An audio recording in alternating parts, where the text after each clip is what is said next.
Bien-aimés, bonjour. Je veux saluer tous ceux qui sont près, au loin, en ce dimanche glorieux du 21 juin.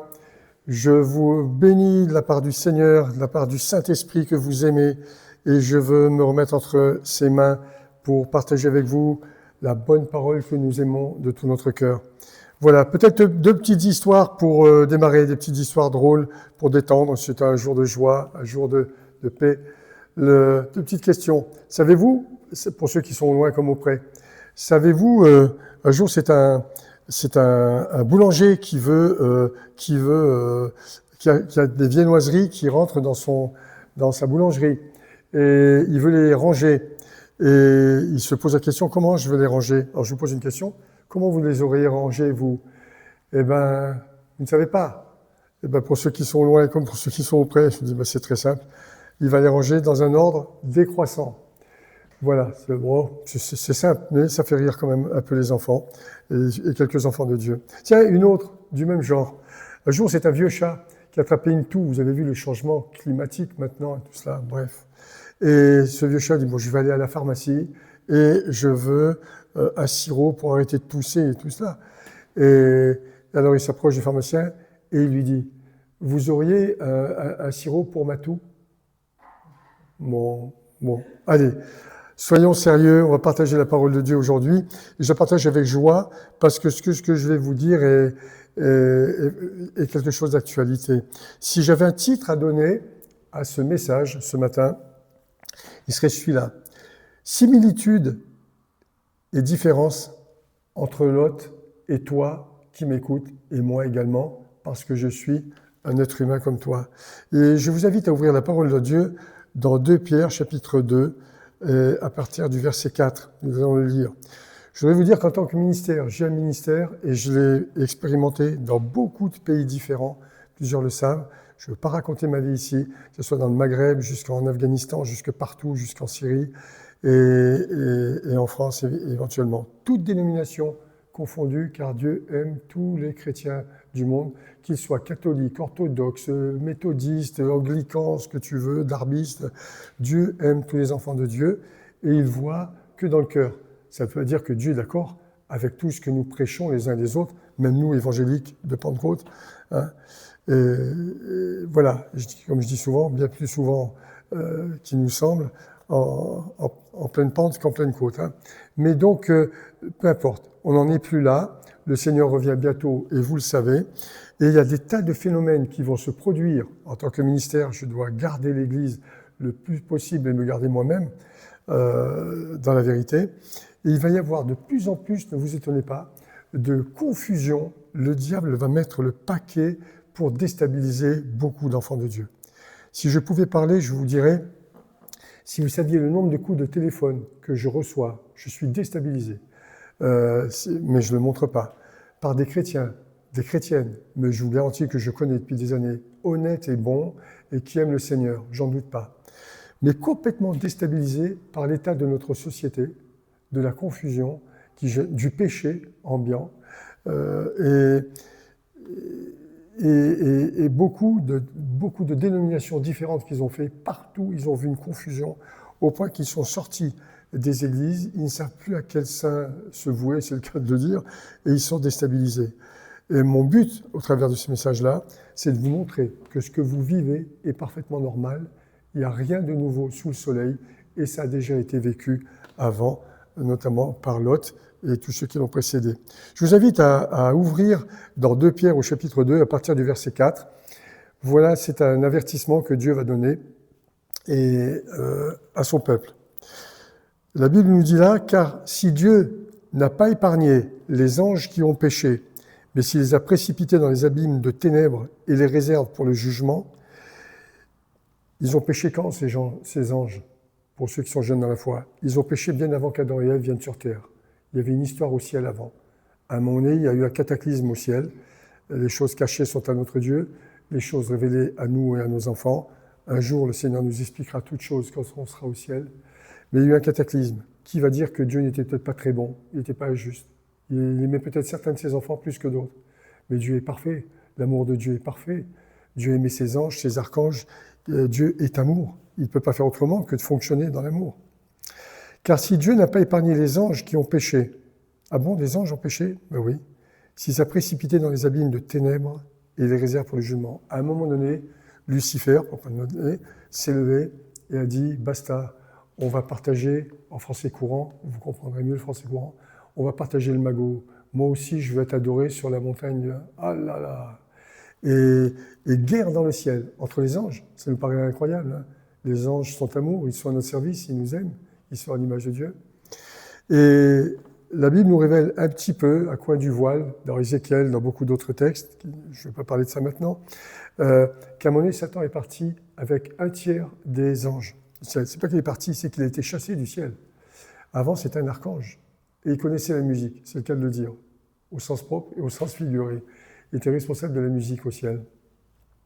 Et certaines musiques vous entraîneront vers le haut, Bach. Certaines musiques vous entraîneront vers le bas, le hard rock et compagnie, et j'en passe, et les meilleurs, voilà. Il connaît la musique. Il sait ce qui va jouer sur les émotions des hommes. Bref, et donc ils sont précipités par terre, un tiers des anges. Bon, il y a quand même une bonne nouvelle là-dedans, pour ceux qui ont fait un peu de mathématiques. J'en déduis que si un tiers des anges est parti, un tiers, c'est un tiers de 3 tiers. Ça veut dire que ceux qui sont restés avec nous, avec Dieu, les 2 tiers, sont 2 fois plus nombreux que ceux qui sont contre nous. Bon, ça peut toujours servir, quoique, hein, ça c'est un calcul humain, ça n'engage que moi. Je continue, verset 5. S'il n'a pas épargné l'ancien monde, mais s'il a sauvé 8 personnes, dont Noé, il parle de destruction de la planète à chaque fois, de l'humanité, et dans l'Évangile, ces textes reviennent souvent. Noé est prêché, Sodome et Gomorrhe aussi, enfin bref. Dont Noé, ce prédicateur de la justice, lorsqu'il fit venir le déluge sur un monde d'impies, verset 6, s'il a condamné à la destruction et réduit en cendres les villes de Sodome et Gomorrhe, les donnant comme exemple aux impies à venir, les donnant comme exemple aux impies à venir. De quoi parle-t-il, là, Pierre? Parce qu'on est déjà au moins 40 ou 50 ans après les évangiles de Pierre. Les donnant comme exemple aux impies à venir. Ce n'étaient pas les impies de leur temps, c'était les impies de maintenant. Dieu savait qu'il y en aurait qui résisteraient à l'évangile de Christ jusqu'au bout, parce qu'ils n'en veulent pas. Ça nous paraît, à vous qui êtes au loin, enfants de Dieu comme à moi, invraisemblable. Mais oui, je vous dis que le Seigneur le sait. Dieu se proposera jusqu'à la fin de nos jours, mais des gens vont résister jusqu'au bout, ils n'en veulent pas, ils n'en veulent pas. Et au verset 7, il dit « Et s'il a délivré Lot le juste, profondément attristé de la conduite de ces hommes sans frein dans leur dérèglement, car ce juste qui habitait au milieu d'eux tourmentait journellement son âme, juste à cause de ce qu'il voyait, et entendait de leurs œuvres criminelles. Le Seigneur, verset 9, s'est donc délivré de l'épreuve, les hommes pieux, et réservé les injustes pour être punis au jour du jugement. Verset 10, surtout ceux qui courent après la chair dans un désir d'impureté et qui méprisent l'autorité. Et qui méprisent l'autorité spirituelle comme naturelle. Je vais retenir ces textes pour vous ce matin. La Bible nous dit au verset 6, il les a donnés comme exemple, les impies condamnés à la destruction. Il a réduit les villes en cendres. Bien sûr, nous savons tous qu'il s'agit de Sodome et Gomorrhe. Aux impies à venir. Ça veut dire que s'il l'a fait une fois, il est capable de le faire plusieurs fois. Et il te donne un avertissement. Attention, attention, attention, je t'ai dit, je suis capable de le faire, et regarde, je l'ai fait. Lot, le juste, profondément attristé de la conduite de ces hommes sans frein dans leur dérèglement. Il y a déjà une première différence entre Lot et vous et moi. C'est que Lot, il faut remettre ça dans le contexte. Lot, quand il est parti à Sodome, il a fait un choix. C'était le neveu d'Abraham. Et Lot a fait un choix, il a regardé Abraham, avec ses troupeaux, son désert, Beersheba, c'est un vaste désert. Et il a regardé un peu en bas, oh là là, il a vu les supermarchés de Lot, les néons et tout ça, la prospérité. Il a dit, bon, là-bas, il n'était pas marié. À côté d'Abraham, qu'est-ce que je peux épouser? Une brebis ou un cheval? Bon, c'est difficile, ou un dromadaire. En bas, il dit, et l'histoire se fait. Et ok, Abraham lui dit, ok, choisis avec qui tu es, qu'il n'y ait pas de dispute entre tes bergers et mes bergers, et descends. Et il descend à Lot. Alors évidemment, quand il arrive à Sodome, voilà, il est déclaré juste parce qu'Abraham prie pour lui à un moment donné. Et Lot le juste, donc je dirais qu'il était juste. Mais il était quand même dans Sodome. Exactement comme toi et moi, tu n'as pas choisi la société où tu vis maintenant, et j'entends tes pleurs dans mon téléphone, tout ça, voilà. Mais Dieu te dit, ne bouge pas si tu n'as pas dit de bouger. Parce qu'il a délivré Lot de Sodome. Lot, pas d'autre. À cause de l'intercession d'Abraham, qui priait pour lui. Mais Dieu, s'il y en a 50 de justes, tu ne vas pas détruire une ville pour 50. Dieu lui dit, bon d'accord, Abraham intercède comme Jésus intercède pour toi et pour moi maintenant. D'accord, ok, d'accord pour 50. Oui, mais s'il n'y en a que 45, pour 5, tu vas détruire une ville. Bon, allez, pour 45. Souvent, j'ai dit encore, c'est comme ceux qui essayent par leur petit biceps, leur bonne volonté, d'arrêter de fumer. Souvent, j'ai fumé quand j'étais très très jeune, il y a plus de 50 ans en arrière. Et alors, c'est toujours comme ça. Bon, aujourd'hui, je dois fumer 10, bon, demain, 9, c'est tout. Après-demain, 8, 7, 6, 5. Et quand tu arrives à 2, 3, je dis, bon, 2, 3, c'est trop dur. Hein. Bon, je reprends 4, 5, 6. En fait, arrête jamais. Le secours vient de l'Éternel. Tu ne peux pas te délivrer toi-même de ton propre péché. S'il a délivré Lot le juste, profondément attristé de la conduite de ces hommes sans frein dans leur dérèglement. Il était attristé, mais pas au point de partir. Pourquoi ? Parce que sa femme, peut-être, elle n'a pas envie de partir. Sa femme, elle a peut-être toute sa famille, là. Et puis ses filles, elles étaient au lycée de Sodome. Tu sais, au lycée de Sodome, on apprend, ben non, mais ça c'est la vieille école, l'inceste, tu rigoles. Bien sûr que tu peux coucher avec ton père, tu peux coucher même avec ton frère, et même avec ta sœur. On enseigne ça, allumez votre poste de télé. Dans nos... Voilà, on fait maintenant, on fait en ce moment le bilan, depuis la petite Layana jusqu'au... on a appris aux enfants à faire n'importe quoi. Allez, les lycées de Sodome. Allez, maintenant, comment tu rattrapes ça? Et puis ils sont devenus violents, même à 15 ans, ils sont capables de tuer et tout ça. Très, très violent. Lot le juste, profondément attristé de la conduite de ces hommes, sans frein dans leur dérèglement. Sans frein. Souvenez-vous, ils ont même essayé d'abuser des hommes. Il y avait des hommes qui étaient rentrés chez Lot. Non, c'était des anges. Et Dieu était obligé d'arrêter leurs portes. Et bref, car ce juste qui habitait au milieu d'eux, tourmentait journellement son âme, juste à cause de ce qu'il voyait et entendait de leurs œuvres criminelles. C'est comme toi et moi. Tu allumes ta télé, tu n'oses même plus l'allumer, tellement il n'y a que des saletés, de la pourriture, et c'est entre les mœurs. Même pour vendre des spaghettis, faut voir. Beaucoup ont fait le bon choix, j'ai entendu parler, ils m'ont confié, ils ne regardent plus la télé. Même sur Internet, si tu ne tries pas, tu te fais allumer. Et ils allument leur... voilà. France Info, Jérusalem Info, comme là où vous habitez, Tel Aviv Info. mais au moins, tu es moins sali, que tu es quand même attristé par ce que tu entends. Et l'autre était là, et à un moment donné, leurs œuvres criminelles. Ils tourmentaient journellement son âme en entendant cela, en voyant leurs œuvres criminelles. Et au verset 9, le Seigneur nous dit « Le Seigneur s'est donc délivré de l'épreuve les hommes pieux, et réserve les justes pour être punis au jour du jugement. Dieu m'affirme que malgré le péché ambiant qui est autour de vous, Dieu est capable il a prévu de délivrer les hommes pieux. La preuve de ce que je vous dis, Lot n'est pas mort. Sa femme, il avait dit que personne ne tourne la tête, mais elle a tourné un peu la tête, elle regrettait un peu. Est-ce qu'on a bien fait? Je vois là-bas. Changer en statut de sel. Quand Dieu te dit ne tourne pas la tête, abandonne ton péché, ne regarde pas en arrière, écoute le Seigneur. Certes, il a réussi à se sauver avec ses filles. Bon, et il est allé à Tsoar, une petite ville à côté, et Dieu a réduit en cendres cette mer sous 10 mètres de sel. Et je vous le dis, je défie quiconque sur cette terre, on ne se moque pas de Dieu. Quand l'autre a appelé ses gendres, il a dit, attendez, vous savez quoi? Dieu va détruire ça. C'est tout ce que tu as à nous dire. Je le vois d'ici. Il se tapait sur les cuisses de rigolade. Ah non, elle est trop bonne, tu nous feras toujours rire. Non, mais venez avec nous. Hein. Non, bon. Les anges vont dire, bon, allez, je t'ai laissé la nuit, prépare ta femme, ça, tout va arriver. Sors, prépare tes enfants, partez. Lot est un peu mélangé à la culture de Sodome, aux hommes qui étaient dehors, qui essayaient d'enfoncer la porte pour connaître les hommes, les archanges qui étaient rentrés. Il va dire, non, écoutez, ne faites pas ça. Tenez, j'ai 2 filles qui ne sont pas mariées, je vous les donne. Premier mensonge. Mais Lot, tu mens un peu comme à Sodome.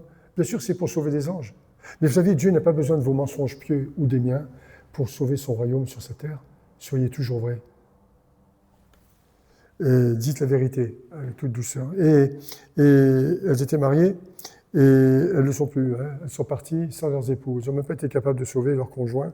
Bref. Et donc ils partent.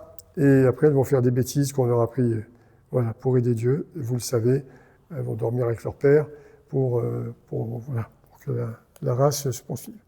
Et ce juste qui habite au milieu d'eux tourmentait journellement son âme à cause de ce qu'il voyait et entendait de leurs œuvres criminelles.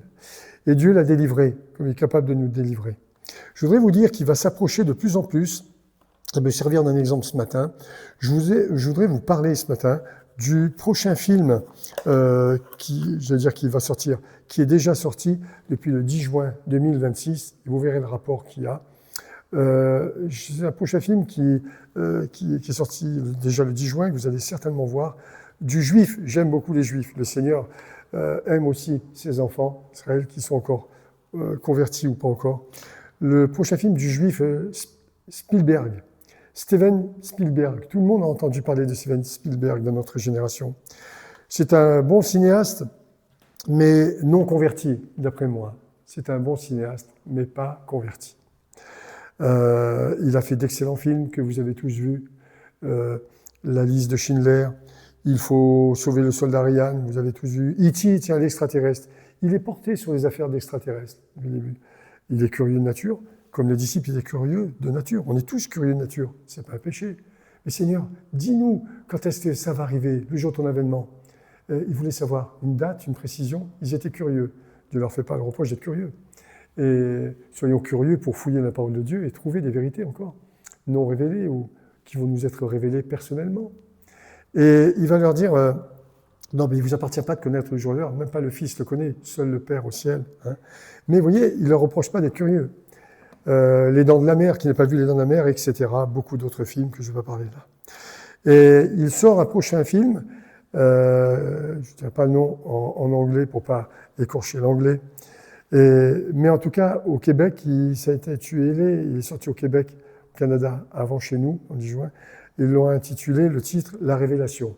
La Révélation. Ah bon? Il y a une nouvelle révélation. Ou alors, dans un autre contexte du Québec aussi, entre guillemets, aura lumineuse et argent noir, entre guillemets. Aura lumineuse et argent noir. Le mystérieux ovni du Pentagone.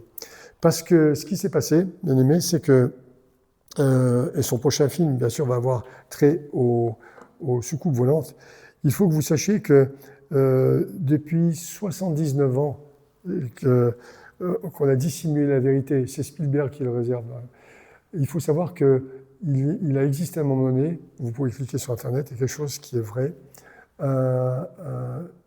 appelez ça une soucoupe volante, appelez ça comme vous voulez, peu importe, un objet qui n'était pas terrestre s'est écrasé sur la Terre avec un petit bonhomme dedans, qui a été gardé dans un désert, tu ne peux pas rentrer militairement et tout ça, voilà. Et la soucoupe aussi. La soucoupe n'était pas du tout, comme on voit maintenant, on voit toutes sortes de soucoupes, comme un disque en fer, non pas du tout. Elle ressemble étrangement au furtif qui a bombardé l'Iran et tout ça. D'ailleurs, il n'y a que les Américains qui ont le furtif. Les Chinois voudraient bien le recopier. D'où ça vient ça? Le furtif qui vole, c'est un ordinateur qui vole. Il faut voir, c'est plus qu'un Boeing. Et puis il vole à Mach beaucoup, quoi. Mais d'où ça vient ça? Qui c'est qui a pensé à ça dans ce désert?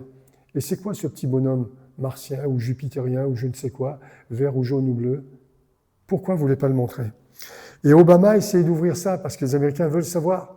Les gens sont curieux. Tout le monde veut savoir. Mais on a caché ça. Pourquoi? Et puis, il y a eu beaucoup d'autres apparitions de soucoupes volantes, un peu après, surtout après-guerre.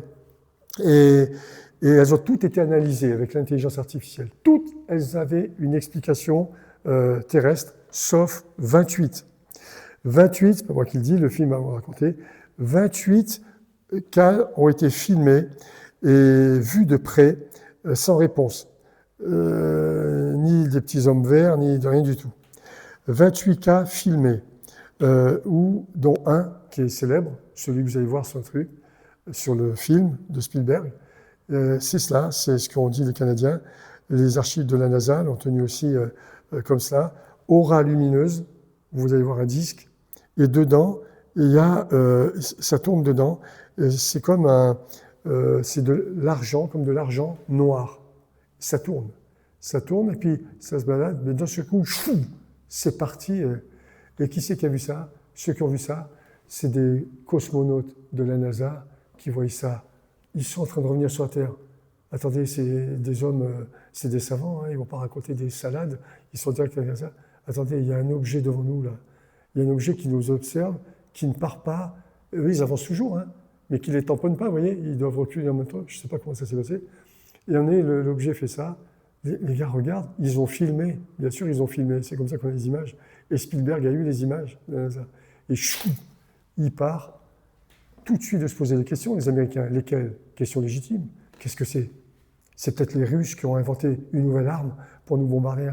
Mais personne n'a cette technologie sur Terre à ce moment-là, ni les Russes, ni les Américains, ni personne. Qu'est-ce que c'est ce truc et d'où ça vient? Est-ce qu'on va dire que peut-être les astronautes, je ne veux pas manquer de respect, des scientifiques de haut niveau, en direct avec la NASA, ils avaient bu un peu ou, hein? Bien sûr que non. Ils regardaient ça, puis ils l'ont filmé surtout. Mais qu'est-ce que c'est ce truc? Personne n'a d'explication. Alors, pour pas que les gens aient peur d'une guerre civile sur la Terre ou quoi, qu'on soit invité par des Martiens qui veulent nous tuer, il faut cacher ça. Dans un but de protéger, bien sûr, les populations. Que les gens n'aillent pas se suicider parce qu'on croyait que c'était la fin du monde. Hein. Et le but de Spielberg, je vous le dis ce qu'il dit dans le film, il dit c'est qu'il veut faire connaître au monde un secret bien gardé depuis 79 ans. Tiens, ben oui, c'est un bon cinéaste, Spielberg, et tu veux nous faire connaître un secret caché par la NASA. Ouais. Et vous savez que depuis 1 ou 2 mois, hein, je ne vous l'ai pas dit, mais ce secret a été libéré. Obama a essayé, il n'a pas réussi. Trump l'avait promis, il l'a fait, et il a réussi. Et alors, ça fouille de tous les côtés, les adorateurs de martiens, de retour et tout ça, tous les faux prophètes, ils sont en train de fouiller dedans et de chercher. Et c'est une mine, et c'est intéressant pour notre curiosité. Et c'est doublement intéressant pour une certaine catégorie de personnes dont je vais parler après. Et Trump, donc, a permis ça. Hein, que si vous voulez tout savoir sur les soucoupes et les martiens, ben, allez regarder. Voilà. 28 cas filmés, sans réponse, qui sont vrais, d'après les scientifiques, mais ça ne ressemble pas à ce soleil noir de la fin, mais c'est des objets qui se baladent, c'est sûr, c'est pas un effet d'optique, c'est pas un reflet du soleil sur la mer ou je sais pas quoi, c'est quelque chose de vrai. Et le but de Spielberg, je vous l'ai dit, c'est de faire connaître au monde un secret bien gardé depuis 79 ans. Mais aussi, vous avez tous vu ce film qu'il a tourné, Rencontre du troisième type, ça le poursuit, hein, ce cher juif que j'aime de tout mon cœur, Spielberg, un bon cinéaste. Rencontre du troisième type, hein, c'est un des derniers films qu'il a fait sur les soucoupes volantes, beaucoup l'ont vu, tu vois une soucoupe arriver, un gars dans une montagne aux États-Unis qui ne sait pas pourquoi il se lève un matin, et avec du sucre, il fait des montagnes, il vit plus, et la soucoupe va arriver, et alors vous savez, cette soucoupe arrive, elle atterrit tout doucement, et puis il y a 5 notes de musique, et le gars est là, il va leur dire au revoir, et il part avec eux, il ne le tue pas, il ne tue personne. Les êtres humains dans le film sont là, abasourdis, c'est quoi? C'est des gens de paix, c'est des gens de pas de paix. Qu'est-ce que c'est? Et il part. Tout le monde a vu ce film. Et alors, le prochain va être encore pire. 79 ans qu'on dissimule la vérité. C'est ce que Spielberg dit. Quelle vérité? Alors là, ça commence à m'intéresser quand on parle de vérité. Et puis, il va finir en disant que le but de ce film, c'est de reconnaître le sens de ta vie, retourner là où tout a commencé. Ah là là. Alors, quand j'ai entendu ça, c'est très intéressant. Comment je peux résumer ça?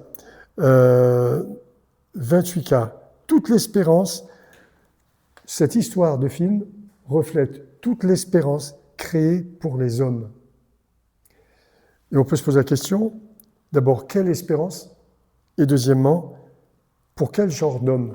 C'est ce que je vais essayer de m'expliquer ce matin. Quelle espérance? Musk va t'en parler dans pas longtemps. Mais je vous dis, mais c'est fini la Terre. Regarde, j'aime bien les Juifs. Musk aussi, c'est Elon Musk, c'est un Juif.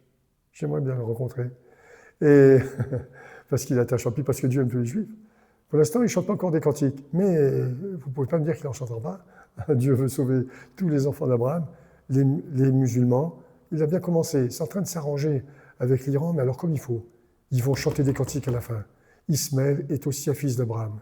Et Dieu se fait prendre en otage par aucun des péchés, ni de Philippe, ni de vous, ni de moi, ni de Lot, ni d'Abraham. Dieu est un Dieu sauveur. Il va se venger de l'humanité. Comment? Il ne peut pas faire autrement. Dieu est amour, car Dieu a tant aimé le monde qu'il a donné son Fils pour toute l'humanité. Les musulmans, comme les bouddhistes, comme les Afghans, il sauvera le maximum de son humanité. Comment? En se présentant comme le prince du salut. Mais tu as été créé à son image. Jusqu'au jour de ta mort, jusqu'à 10 secondes de ta mort, tu peux refuser ou accepter. Et vous, ça vous paraît inouï qu'on puisse refuser cela. Mais regardez autour de vous, vous voyez bien que même certains membres de vos familles, pour l'instant, disent, bon, on verra plus tard, on verra plus tard. Mais à un moment donné, tu pars, tu ne connais pas le nombre de tes jours. Tu pars et tu peux partir de bonne heure. J'ai écouté hier une information, voilà, avec la chaleur, la canicule, hein, où on en est à 4 morts de 15 ans. 2 jeunes couples, hein, on sort de terminale, on se tient par la main, on s'aime bien, peut-être on va se marier un jour ensemble. Voilà, c'est normal. Tous les oiseaux font des nids au printemps, c'est normal, ça, c'est la vie. Voilà. Seulement, voilà, on se baigne, c'est interdit, mais qu'est-ce qui est interdit? Maintenant, on nous a appris comme ça, depuis toute l'école. On va se baigner où on veut, quand on veut. D'accord.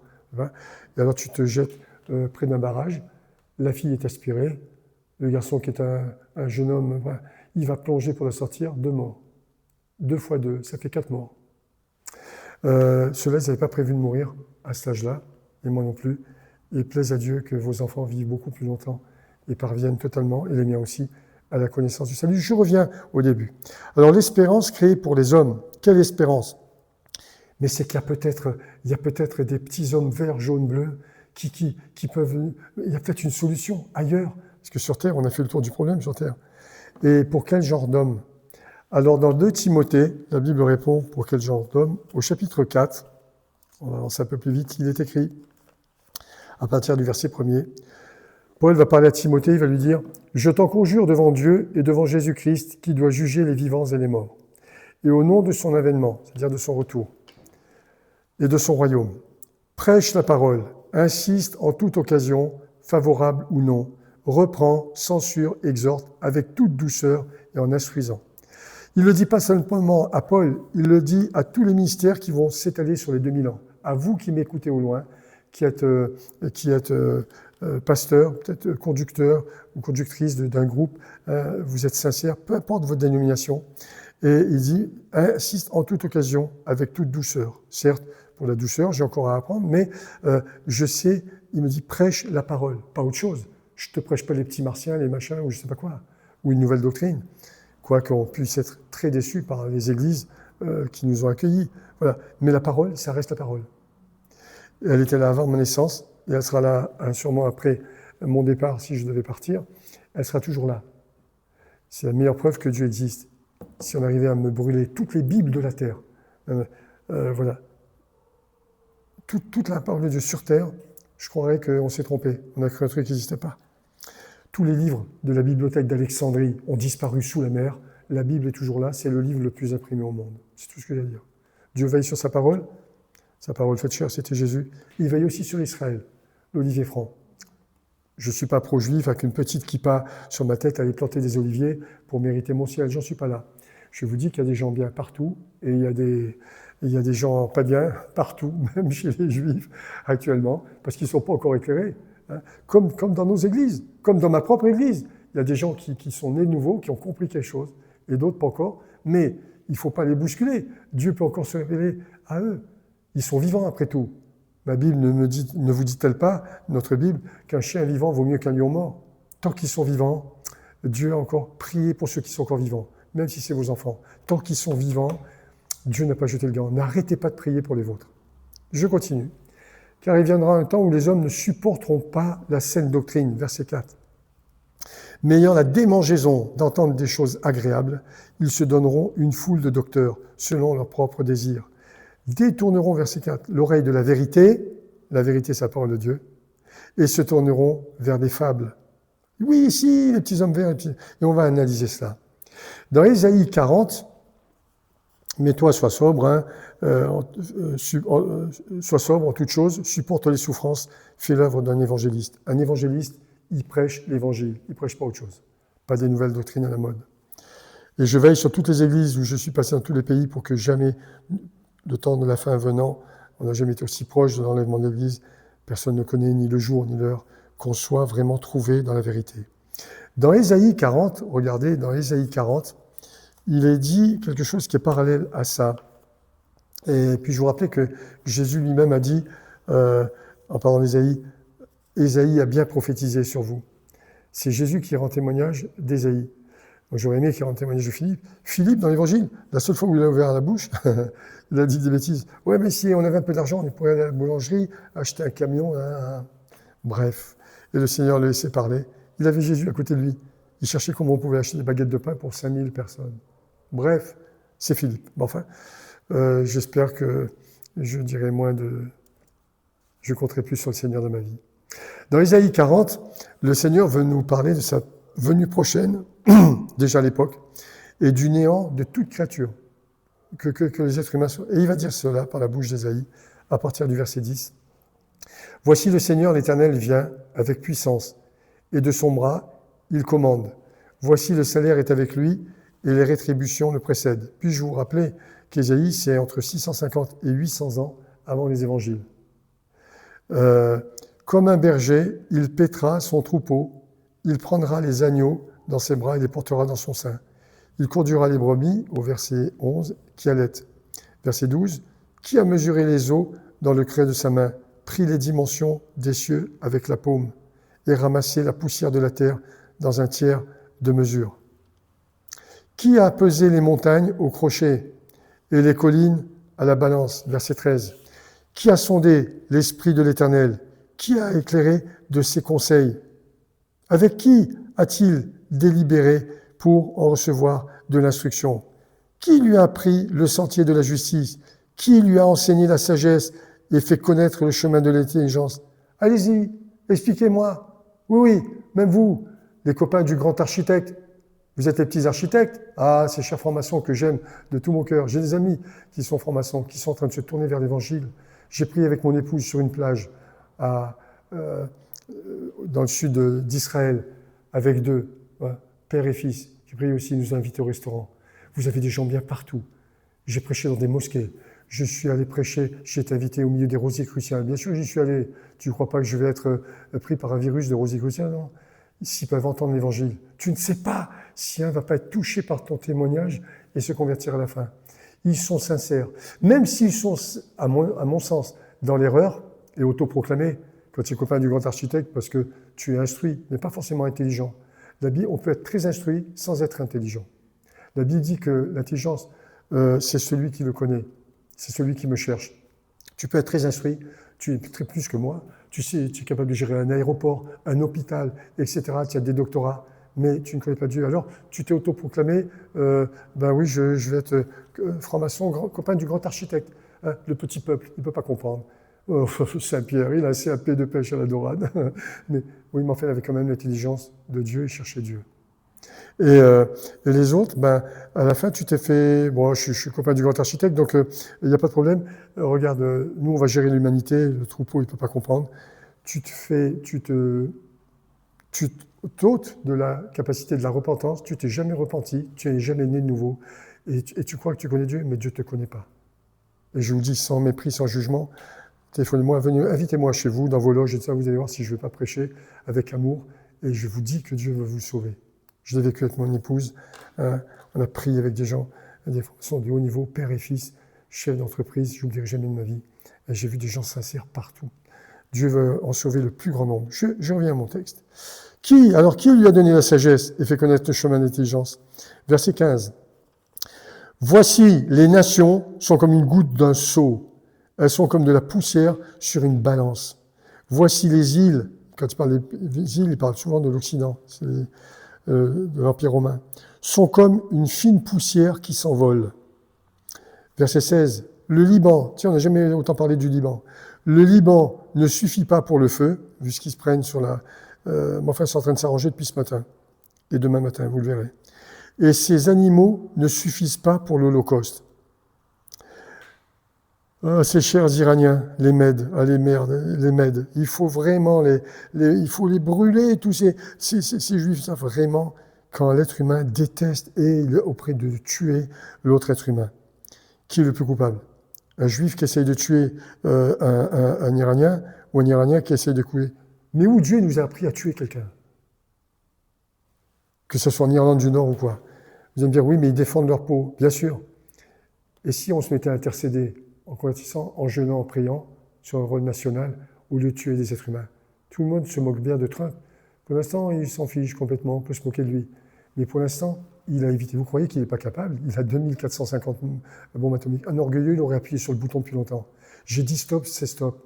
Un orgueilleux, il aurait dit, bon, là, vous commencez à me saouler, les Iraniens.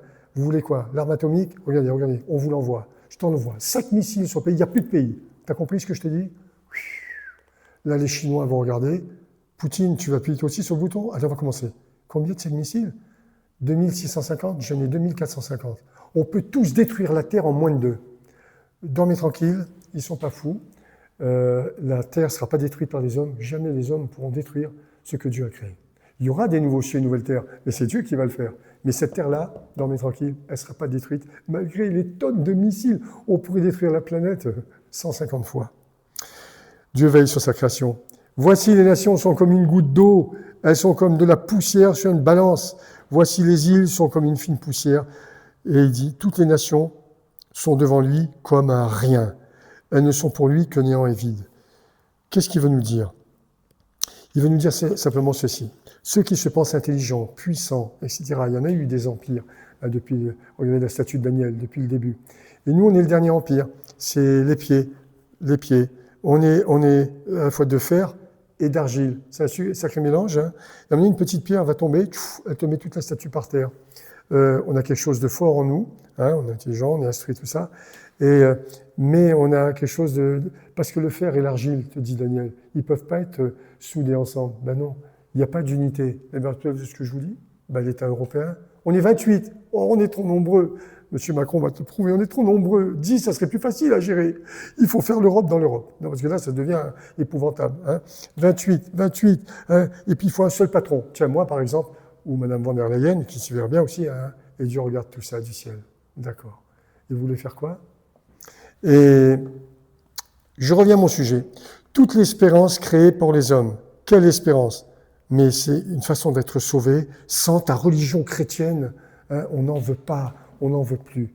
On a connu l'Église catholique romaine et toutes ses perversités. Tout le monde en parle ouvertement maintenant à la télé. On a connu Notre-Dame de Paris, on a connu l'abbé Pierre et tous ses crimes. On n'ose même plus prononcer son nom. On en a vu, mais dans toutes les dénominations, des salades. Et Dieu nous a laissé faire. Ils s'en fichaient de notre religion. Ils s'en fichaient de Notre-Dame de Paris ou de l'Église évangélique de Die. Mais ces murs et ces briques, si on était enlevés demain matin, ils vont rester par terre, mais ils ne vont pas partir au ciel. Ce que Dieu voulait, il a dit à David, mais tu veux me construire un temple? Bon, ben construis si tu veux, mais je n'ai pas besoin. D'ailleurs, le même temple, il a été détruit après, à cause de son péché, vous voyez. Mais ce qu'il voulait, c'était le temple de ton cœur, à toi qui m'écoutes demain. Donne-moi ton cœur. Il ne m'a jamais dit, donne-moi ton bâtiment d'église. Agrandis-le. Tu veux l'agrandir, agrandis-le. Tu peux tout faire ce que tu veux. Mais ce que je veux en priorité, c'est ton cœur. Fais des choses que je t'ai demandé, moi, par le Saint-Esprit, dans ton oreille. C'est ça qui va réussir. Et c'est ça qui va compter des points en plus, ou non, pas des points en moins, quand tu arrives au ciel. Ce que tu l'as fait parce qu'il t'a demandé de le faire. C'est tout. Obéis à ta parole. Tu dois être amoureux de lui, on peut être amoureux du Saint-Esprit. Tu te lèves le matin, Seigneur, qu'est-ce qu'on va faire? Des fois, c'est lui qui parle le premier. Ésaïe 40, vous voyez le verset 15, 16 et 17. Toutes ces nations sont devant lui comme un rien. Qu'est-ce qui compte pour lui? Elles sont comme une goutte d'eau dans un seau. Prenez un seau, remplissez un peu d'eau, videz-le. Si vous arrivez à le vider totalement, il faut vraiment secouer. J'ai déjà fait l'essai. Pour qu'il reste qu'une goutte, cette goutte, c'est quoi? Cette goutte, c'est ceux qui sont précieux à ses yeux. C'est rien du tout. C'est par exemple, un exemple tout simple qui a existé autrefois. À ils sont tous sauvés. La mer Rouge s'ouvre. Ils partent à peu près, on pense, 2 millions de Juifs qui étaient dans le désert, 40 ans. Et même Moïse, il dit, oh là là, mais je me suis trompé dans le GPS, ils ont mis face à un mur, et comme ça. Dieu dit, oh, mais qu'est-ce qui t'arrive? Qu'est-ce que tu as dans la main? J'ai un bâton, étends ton bâton. Avec ce que tu as dans la main, il étend son bâton. La mer Rouge, elle s'ouvre. Ils sont tous sidérés. Les mamies, elles n'avaient pas eu le temps, avec les bébés dans les bras, d'apprendre des cours de natation avant de traverser. Hein. Ils traversent tous la mer Rouge sans être noyés, pas un mort parmi les Juifs, et ils arrivent de l'autre côté. Et la mer Rouge se referme sur les Égyptiens. J'ai aucune crainte pour Israël en ce moment. Qui veut attaquer Israël? Netanyahou, il doit être mort de rire, parce que lui aussi, comme ça. Montrez-moi dans l'histoire où une seule fois, Israël a été attaqué et ses ennemis n'ont pas été détruits. Mais Dieu veille sur Israël. Vous voulez vous mettre de la poussière et de la terre dans les yeux? Eh bien, commencez à critiquer, comme certains mouvements politiques en France maintenant. Commencez à devenir antisémite. Commencez à combattre Israël. Ah, Dieu est patient et patient. À un moment donné, tu vas te faire claquer la figure grave, très grave. Ne touche pas Israël, c'est un conseil que je te donne. Fais comme s'ils étaient morts. Oublie-les, oublie-les. Touche pas. Si tu as envie de vivre longtemps et heureux sur la terre, c'est mieux. Touche pas Israël. Dieu a choisi ce petit peuple, il l'aime. Vous savez, je suis pas pro, hein, je suis d'accord avec vous. Il y en a au milieu des Juifs qui ont besoin de se convertir, je vous le dis. Et même en commençant chez nous, hein. Tiens, en commençant par même notre responsable de l'Assemblée nationale, la pauvre, j'ai pris pour elle, hein, que Dieu se révèle. On peut être juif et puis à côté de ses chaussures. Hein. On peut être juif et pas né de nouveau. Mais, encore vivant, Dieu peut les trouver. Dieu aime ses enfants. Ils sont fils d'Abraham, filles d'Abraham, Dieu va les sauver. Je vous l'ai déjà dit. L'espérance qui est pour les hommes, c'est une espérance sans Dieu, bien sûr. On va s'en sortir par nous. Pour quel genre d'homme? Vous le voyez là. Pour des hommes impies, nous dit Dieu. Mais voilà, ils ne veulent pas comprendre. Alors, ils ont des théories, ces gens-là. Vous regardez, par exemple, dans 2 Rois, chapitre 2. Dans 2 Rois, j'ai épluché toutes leurs théories pour voir si ça tenait. Moi qui veux prêcher vraiment l'Évangile, peut-être ont-ils trouvé des nouvelles lumières. Dans 2 Rois, au chapitre 2, c'est Élie qui va être enlevé au ciel. Vous connaissez tous l'histoire d'Élie et d'Élisée. Et j'en lis quelques brides. Dans 2 Rois, chapitre 2, à partir du verset 5. Élie sait qu'il va partir. Voilà, peut-être comme dans l'autre, dans son film, voilà, de Rencontre du 3e type, j'en sais rien. Hein. En tout cas, c'est ce qu'ils croyaient eux. Les fils des prophètes, verset 5, qui étaient à Jéricho, s'approchèrent d'Élisée et lui dirent: sais-tu que l'Éternel enlève aujourd'hui ton maître au-dessus de ta tête? Et il répondit: je le sais, taisez-vous. Verset 6. Élie lui dit: reste ici, je te prie, car l'Éternel m'envoie au Jourdain.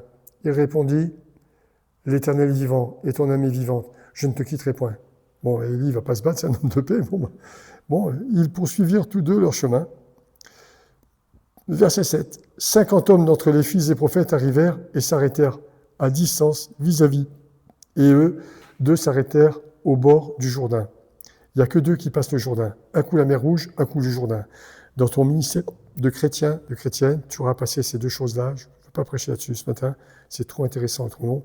Tu passeras la mer Rouge, mais tu dois passer aussi le Jourdain. Autrement, il te manque une étape pour entrer dans le pays promis. Et j'ai oublié de vous dire tout à l'heure que dans le désert, la goutte d'eau, c'est ça. Seuls deux vont sortir du désert. Ils ont eu la nuée la journée pour ne pas brûler au soleil. Ils ont eu la lumière la nuit pour y voir que les serpents ne mordaient pas. Ils ont eu la manne. Oui, mais Dieu peut-il nous donner aussi de la viande? Ils ont eu des petites cailles, ça fait à peu près 500 grammes à 2 millions, ça fait à peu près 2,5 tonnes. Dieu était bon. Les cailles tombaient à droite à gauche parce que tu fais tomber 2,5 tonnes de viande sur la tête d'Israël. Ils sont tous morts par la viande. Non, mais ils ont manqué de rien. Et au bout de 40 ans, oui, mais Dieu peut-il encore faire un... Bon, à un moment, il dit, bon, basta. Tous ceux qui ont parlé comme ça, ils ne rentreront pas dans le pays promis. Ils sont morts dans le désert. Bien aimés, ils avaient été appelés hors d'Égypte. Symbole de ton baptême, tu peux te perdre même en tant que chrétien. Tiens bon jusqu'au bout. Seuls Josué et Caleb, j'aime ce petit bonhomme Caleb, vraiment. Et ce petit bonhomme, je ne sais pas pourquoi je dis petit, ce géant, lui, il a tellement la foi. Il dit, mais non, il a vu les 10 espions, il est parti avec les 10 espions. Josué les a envoyés. Il a vu le pays, il a vu les géants. Alors, ça dit, oui, mais attendez, mais Dieu est capable de nous donner la force et tout ça. On va les vaincre et tout. Et Dieu est touché par la foi de Caleb et de Josué.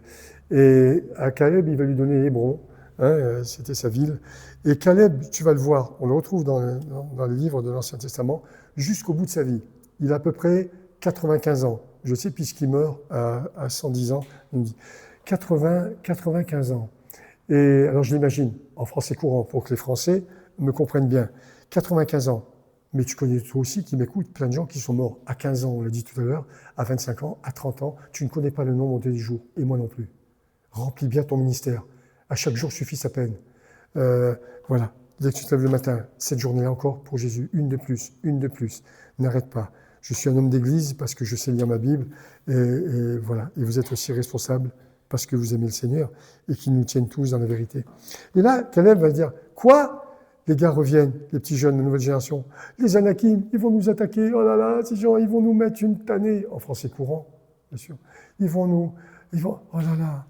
Et voilà que Caleb se lève, 90 ans. Dit quoi? Attendez, livre, ne bougez pas. Je vais les manger, moi. Relisez votre Bible, vous allez voir. Je vais les manger, ces Anakim et tout ça. Au point que les petits jeunes, pour que vous compreniez l'état quand même, à 95 ans, regardez dans quel état ils sont, dans notre génération sophistiquée, où on est calfeutré, tout est la nourriture bien pesée, les médicaments, les hôpitaux. Et il va dire, attendez, au point que les petits jeunes sont obligés de dire, papy, arrête, cours pas comme ça, pense à ton pacemaker, ton déambulateur et tout ça. Papy, ils prennent soin de lui. Mais papy, tu ne leur racontes pas, ça dit, je vais les manger, moi, ces Anakim. En un mot, vous qui m'écoutez, n'oubliez jamais ça. Vous avez la jeunesse de vos projets, vous avez la vieillesse de vos démissions. Tu as encore des projets à court terme, ne me le dis pas, garde-le pour toi. Moi, j'ai des projets à très court terme, pour la journée, mais pour les semaines qui arrivent, là, j'en ai. Et j'en ai aussi quand je grimpais déjà, je suis guide de haute montagne, on grimpait avec Patrick Béraud et Linger. J'ai plusieurs vies derrière moi. Je suis sorti major de ma promotion de guide. C'est vérifiable tout ce que je dis à l'ENSA. Et j'ai fait 15 ans de secours en montagne. Je vais vous dire. Avec Béraud, on était vus comme des furieux. On a fait des records partout, au pilier du Freinet, dans la façon des droites. Et on avait trouvé un truc génial. Il est dans la gloire, j'espère, maintenant, lui aussi. On s'était dit, voilà des trucs qui n'ont jamais été faits. À l'époque, on faisait des murs d'escalade, on grimpait à 50 cm du sol. Voilà. On s'est dit, voilà un truc qui n'a jamais été fait. On ne regardait pas les films des autres à la télé. Les films, il faut se les faire soi-même. Est-ce que tu as des projets? La muraille de Chine. La muraille de Chine, bien sûr, il faut y aller pour 3 mois ou 6 mois, à 50 cm du sol. Bon, c'est impossible, elle est surveillée, tu ne peux pas t'approcher de la muraille de Chine. Nous, on n'avait pas de problème, on avait plusieurs plans dans notre sac à dos, c'est vrai ce que je vous dis. Et l'autre, j'y suis allé, mais je n'ai pas pu non plus. Je vais vous expliquer.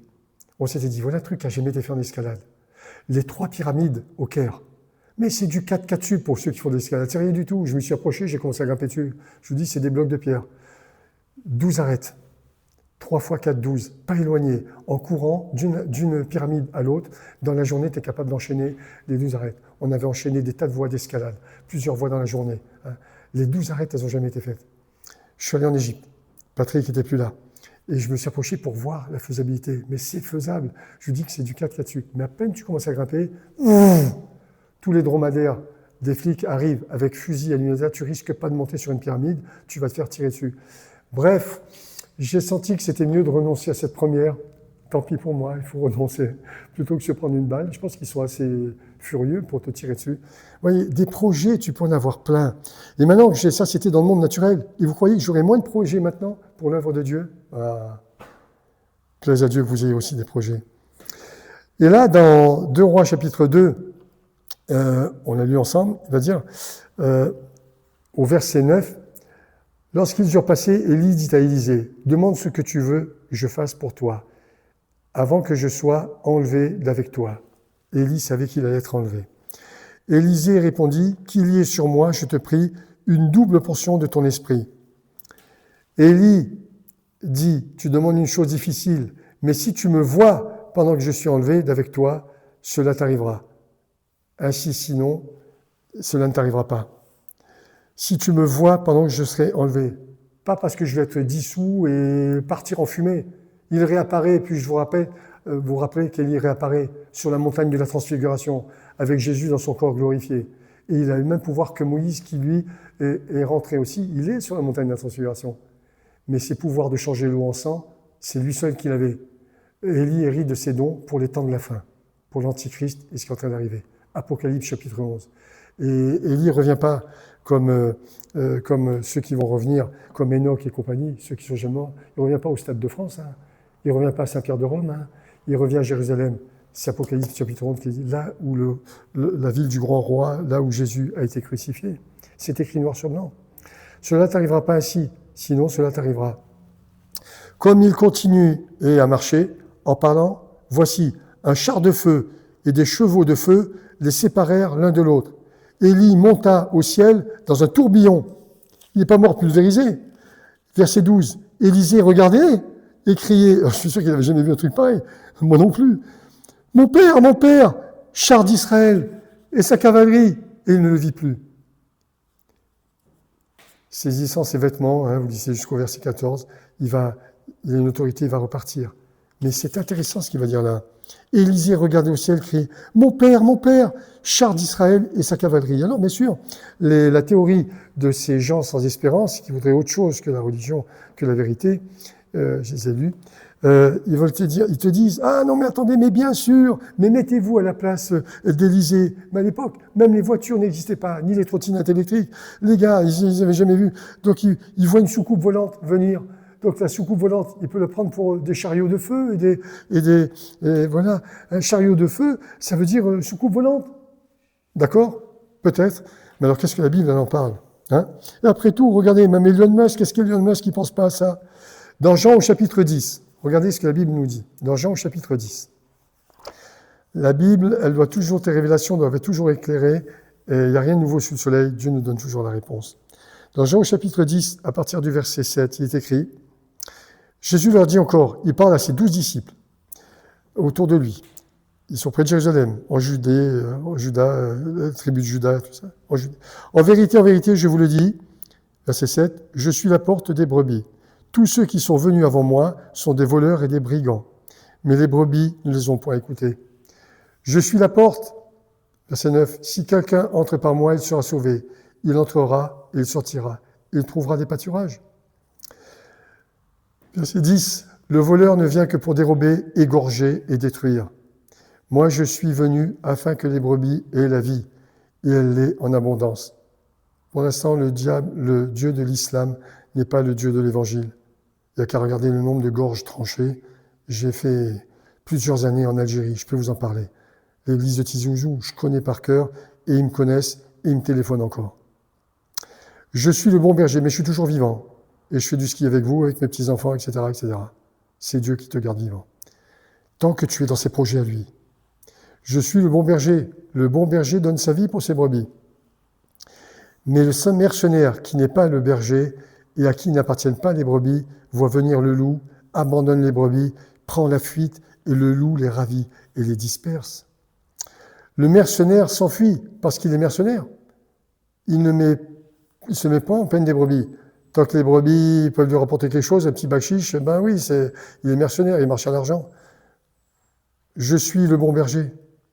Mais si Satan le roussit, bon ben laisse tomber l'argent, nous on va sauver notre vie, on part. On va devenir mercenaire pour un autre pays. On le voit encore aujourd'hui dans toutes les guerres. Verset 14. Je connais mes brebis et elles me connaissent. Est-ce que vous connaissez le Seigneur? Est-ce que quand il parle, vous entendez sa voix? Comme le Père me connaît et comme je connais le Père. Écoutez bien ça. Et je donne ma vie pour mes brebis. Dans toutes les histoires, de toutes les religions du monde, et j'ai fait quand même quelques mois à la faculté de théologie d'Aix-en-Provence, je vais vous dire, dans toutes les religions du monde, il n'y en a qu'un qui meurt nu sur une croix. Pour tes péchés, les miens, pas pour les siens. Il était l'agneau de Dieu sans péché. Il a porté toutes tes souffrances afin que tu ne meurs pas dans tes maladies. Il n'est pas mort à cause de ses péchés, de ses souffrances, il était sans péché. Il n'avait pas de maladie. À aucun moment dans l'Évangile, il va dire quand quelqu'un vient le voir, « Oh Seigneur, prie pour ma fille et tout. Je peux pas, là, aujourd'hui j'ai des RTT. Demain, ah non, je vois que demain, j'ai rendez-vous chez le dentiste. Ou je vais me faire opérer l'appendicite. Ou des amygdales. » Je dis, tu vois jamais. Ah mais attends, tu sais quoi? J'ai un gars, un disciple bien-aimé que j'aime bien, là. Il s'appelle Luc. Luc, le médecin bien-aimé, même Jean va le dire, bien-aimé de Jésus. Et moi, je peux pas venir, mais je vais t'envoyer Luc. Où tu vois ça? Jésus n'a jamais eu besoin de Luc pour son domaine médical, mais Luc a eu besoin de Jésus. Écoutez-moi, confiez-vous en lui. La maladie, ça vient jamais de Dieu, ça vient du diable qui te déteste, qui veut te détruire. Jésus guérissait tous les malades. C'est dit de nombreuses fois dans l'Évangile, tous les malades. Et quand c'est tous, c'est tous. Et il est mort pour nous, et il a porté nos maladies afin que nous n'ayons pas à souffrir de cela. Et tu n'es pas mieux sauvé parce que tu souffres un peu plus. J'ai entendu cette théorie-là aussi. Ah, je souffre un peu, donc je dois mériter le ciel. Le ciel, il t'est donné par grâce, il n'y a pas de mérite. Et je donne ma vie pour mes brebis. Regardez bien ça, verset 16. J'ai encore d'autres brebis qui ne sont pas de cette bergerie. Celles-là, il faut que je les amène. Elles entendront ma voix. Il y aura un seul troupeau et un seul berger.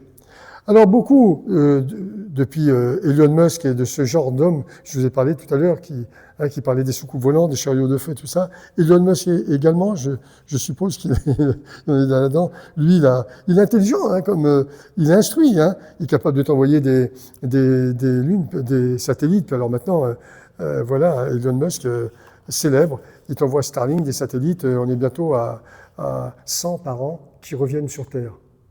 Et après la Lune, il envisage Mars. Et puis après quoi, monsieur Elon Musk, j'aimerais bien le rencontrer. Non, Jésus nous enseigne que c'était, dans Jean chapitre 6, que les autres nations dont il parle, c'était les autres 10 tribus d'Israël qui étaient encore non atteintes. Et puis plus loin que ça, et ça concerne aussi les Samaritains. Jésus parle à ses disciples, allez sur tout Israël. Et l'évangile n'a pas encore été annoncé à ces tribus-là. Et puis, les tribus non atteintes, et puis surtout, les Samaritains, qui sont à part. Jésus va montrer, vous connaissez cette histoire avec les Samaritains à part, Dieu va les sauver aussi, avec cette Samaritaine au bord du puits. Et puis l'Église, plus tard, à venir.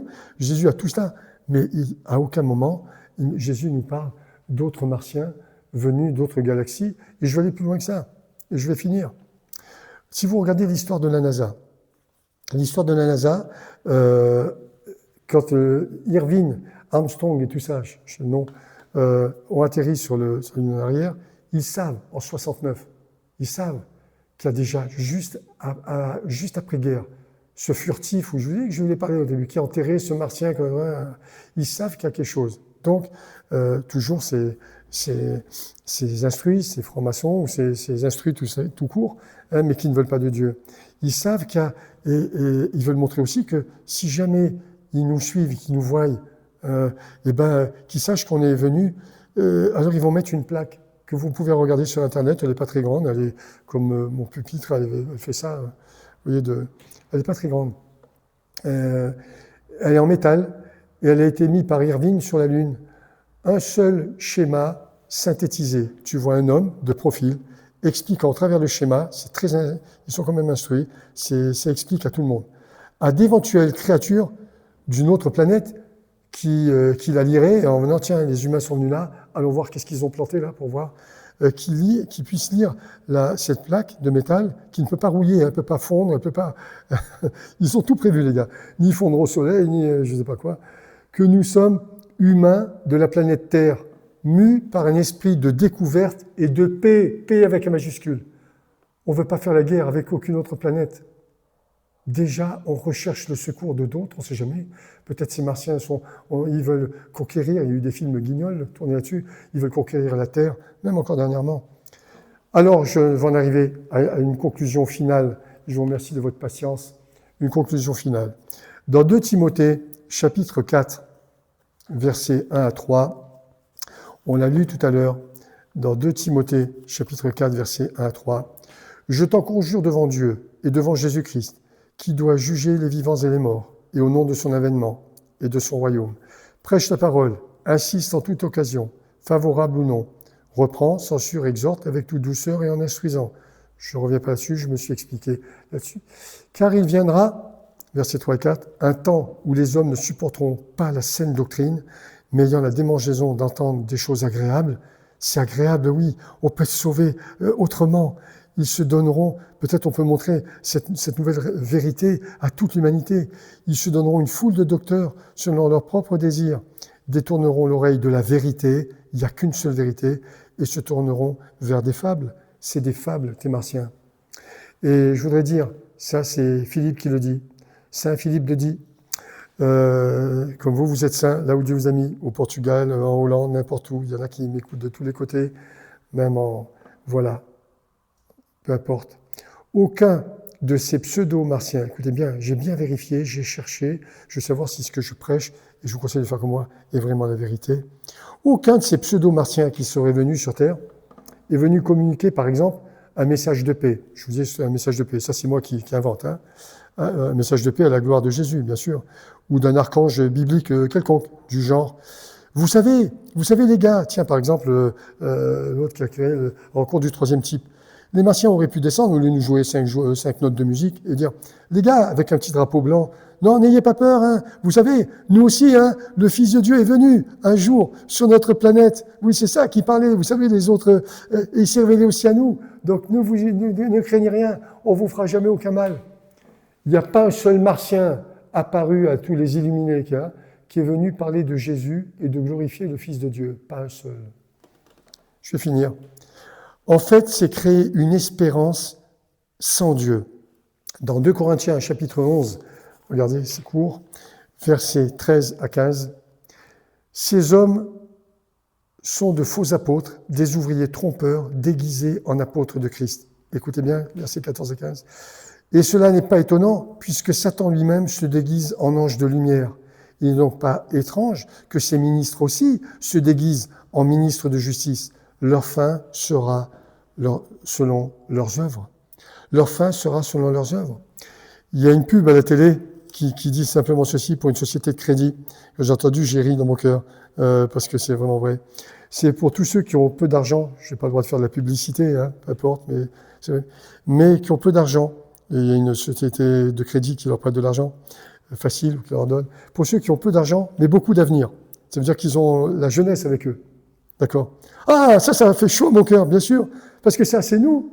Ben oui, c'est toi, mon ami, qui m'écoute, qui te sens fatigué, usé. J'ai plus de 70 ans, je suis crevé, j'en ai soupé de cette terre. Mais qu'est-ce que tu me dis? Je me sens vieux par moments, comme un vieillard. Ah non, mais ça, c'est ce que tu sens. Mais le sentiment, fais attention, le sentiment, voilà. La réalité n'est pas la vérité. La réalité, c'est qu'il y a des douleurs là. Moi aussi, quand je me lève le matin, c'est plus pareil qu'à 18 ans et demi. Mais, j'ai 72 ans dans pas longtemps. Oui, je sais la question que vous posez. C'est le 11 août, pour ceux qui voulaient me faire un cadeau d'anniversaire. Mais j'ai déjà tout, hein. Votre amitié me suffira. C'est nous, au psaume 103. Il te dit qu'il te fait rajeunir comme l'aigle. Mais pourquoi tu dis que tu es vieux? Commence à parler la vérité. Tu rajeunis comme l'aigle. Tu crois qu'il était capable de faire vivre Abraham jusqu'à 175 ans? Oui. Il pouvait avoir des gosses qu'à 100 ans. Hein. Et Job, on ne sait même pas à quel âge. Il a dit dépassé, on ne sait pas à quel âge il est mort. Il a connu, après 140 ans, la 4e génération de ses enfants. Dieu ne nous dit pas quand il est mort. On est avant le déluge. Et tous les autres, Élie, Josué, Caleb et tous ceux qui sont partis à 130 ans. Et toi, tu me dis à 70 que tu te sens vieux. Mais Dieu te dit qu'il te fait rajeunir comme l'aigle. Il peut se déguiser, méfiez-vous, puisque Satan lui-même peut se déguiser en ange de lumière. Et je finis avec cela. Dans Genèse chapitre 3, verset 1er. Et ma prière, c'est que vous soyez toujours gardés dans la vérité. Il n'y a rien de nouveau sous le soleil. Satan peut se déguiser en ange de lumière. Prenez Genèse au chapitre 3. Le serpent était le plus rusé de tous les animaux des champs que l'Éternel Dieu avait fait. Il dit à la femme, Dieu a-t-il réellement dit, vous ne mangerez pas de tous les arbres du jardin? Verset 2, on va lire jusqu'au verset 5. La femme répondit au serpent, nous mangeons du fruit des arbres du jardin, mais quant au fruit de l'arbre qui est au milieu du jardin, Dieu a dit, vous n'en mangerez point, et vous n'y toucherez point, de peur que vous ne mouriez. Ça m'a toujours impressionné, ça. Comment elle pouvait savoir, Ève et Adam, comment ils pouvaient savoir ce que c'est que la mort? Puisque jamais personne n'est mort avant eux sur terre. Mais bon, la Bible nous dit ça. De peur que vous ne mouriez, peut-être Dieu leur a expliqué, au travers des animaux qui sont morts, j'en sais rien. Alors le serpent dit à la femme, allez, on va paraphraser, vous comprenez bien ce qui se passe en ce moment sur cette planète. Alors le serpent dit à la femme, mais c'est faux, vous ne mourrez point. Moi, je te dis la vérité, mais Dieu te ment. Tu sais pourquoi il te ment? Verset 5. Mais Dieu sait, verset 5, que le jour où vous en mangerez, l'arbre de la connaissance du bien et du mal, vos yeux s'ouvriront et vous serez comme Dieu, connaissant le bien et le mal. C'est faux, moi je dis la vérité. En fait, il veut te tenir comme ça, captif à la religion chrétienne, à sa religion, hein. Mais il sait très bien que quand tu vas en manger, tu seras comme lui, mais sans lui. Je serai puissant comme lui, mais sans lui. Ce que Satan a essayé de faire, ange de lumière. Eh oui. Et la femme vit que l'arbre était bon à manger, agréable à la vue, et qu'il était précieux pour ouvrir l'intelligence, l'instruction. Elle prit son fruit et en mangea. Et Dieu va dire à la fin, il va dire à la fin, attention les gars, il faut les garder l'Éternel dit au serpent, etc., il y a des jugements, mais il va dire là, l'Éternel Dieu chassa Adam et Ève du jardin d'Éden pour qu'ils cultivent la terre d'où ils avaient été pris. C'est ainsi qu'il chassa Adam, et il mit à l'orient du jardin d'Éden les chérubins qui agitent une épée flamboyante pour garder le chemin de l'arbre de la vie, afin qu'ils puissent pas mourir, goûter à l'arbre de la vie et vivre éternellement dans le péché. Et pas pour être punir, mais Dieu leur donne quand même aussi la connaissance, cette Bible, de la vérité. Voyez-vous, Satan peut se déguiser en ange de lumière. Alors pour tous ceux qui croyaient que qu'on peut, tu rajeunis comme l'aigle, tu ne meurs pas, et Dieu a prévu qu'un jour cette vérité te gardera. Prions. Vous pouvez aller voir ce film, hein, c'est pas parce que vous allez voir ce film que non, vous n'êtes pas communiqué, vous n'êtes jamais contaminé par le péché d'autrui. Mais souvenez-vous, c'est la vérité qui nous délivre. Amen. Je veux prier pour tous ceux qui nous ont écoutés, qui sont touchés et qui sont malades, parce que Dieu accompagne toujours sa parole par des signes, des miracles et des prodiges. Vous téléphonerez plus tard, et vous raconterez votre témoignage. Seigneur, nous voulons te rendre gloire parce que du début jusqu'à la fin de ta parole, tu nous montres, Seigneur, que nous sommes chers à ton cœur, que tous ceux qui ont écouté, que toutes celles qui ont écouté sont chères à ton cœur encore ce matin. Et nous te prions vraiment de nous sanctifier, de nous garder. Seigneur, nous voulons jeter nos couronnes à tes pieds, nos couronnes, tout ce qu'il y a eu de bon dans nos vies, c'est toi qui l'as fait. Toutes les erreurs, les échecs, les écueils, tout ce que nous aurions honte peut-être de dire, pourtant nous étions sincères et nous nous sommes trompés sincèrement. Et à cause de nos erreurs, peut-être nos épouses, nos maris, nos enfants ont souffert, ont pleuré, comme Abraham, les siens. Peut-être, Seigneur, mais toi tu pardonnes l'offense. Et toi tu sais nous amener de longueur en longueur, plus en avant vers la perfection. Quand nous te verrons, alors tel tu es, tel nous serons. Pour l'instant, nous sommes en marche vers la perfection, mais nous n'avons pas atteint la perfection. Nous sommes plus parfaits qu'hier, à cause de nos expériences, mais moins que demain. Et cela nous suffit, parce que nous sommes au chemin avec toi. L'Éternel est en ta main. Garde-nous de tous les pièges du diable, et que partout nous allons passer, dans n'importe quelle nation, dans n'importe quelle ville de France, dans n'importe quelle société, dans n'importe quelle famille, nous soyons capables de traverser avec toute douceur et leur dire « tout faux, misez pas sur les soucoupes volantes, vous allez bientôt atterrir, ça n'existe pas. Misez sur le Seigneur qui vient chercher les siens. Tu es enlevé du ciel, mais pour être avec lui. Le Seigneur n'a jamais dit à ses disciples, priez afin que je vous donne un peu plus d'IA, d'intelligence artificielle, pour que vous puissiez créer de nouveaux satellites. Demandez le Saint-Esprit. Le Saint-Esprit, c'est Dieu qui le donne. C'est bien plus puissant que l'intelligence artificielle des hommes. Le Saint-Esprit de Dieu, l'Esprit du Dieu vivant. Si Dieu est avec toi, qui sera contre toi? Il était avec le Père du Fils prodigue. Il a ramené son Fils à la maison. Il ramènera les tiens à la maison. Il est vivant et c'est un Dieu de miracles. Un miracle, c'est très simple. Un miracle, même avec ta bonne volonté, tous tes efforts, tout ce que tu as fait, avec les éléments que tu as là, tu ne peux pas avoir le résultat qui est là, au bout. Le Père du Fils prodigue, qui pouvait faire ce qu'il voulait, c'est le Saint-Esprit qui a ramené le Père. Quand il a fini de manger sa fortune et qui a ramené le Fils au Père. Et le Père s'est jeté à son cou. Travaillait aussi, il attendait. C'est le Saint-Esprit qui donne la conversion, une nouvelle naissance, une réelle repentance.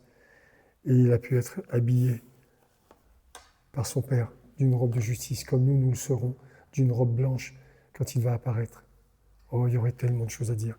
L'Éternel étend ta main sur tous ceux qui ont posé leurs mains sur leur cœur, sur la partie malade de leur corps, et qu'un miracle ait lieu maintenant, ce matin, dans le nom du Seigneur Jésus. Merci, que leur joie soit totale, que les guérisons aient lieu avant le coucher du soleil. Ton nom est glorieux. Nous te bénissons, Seigneur. Amen.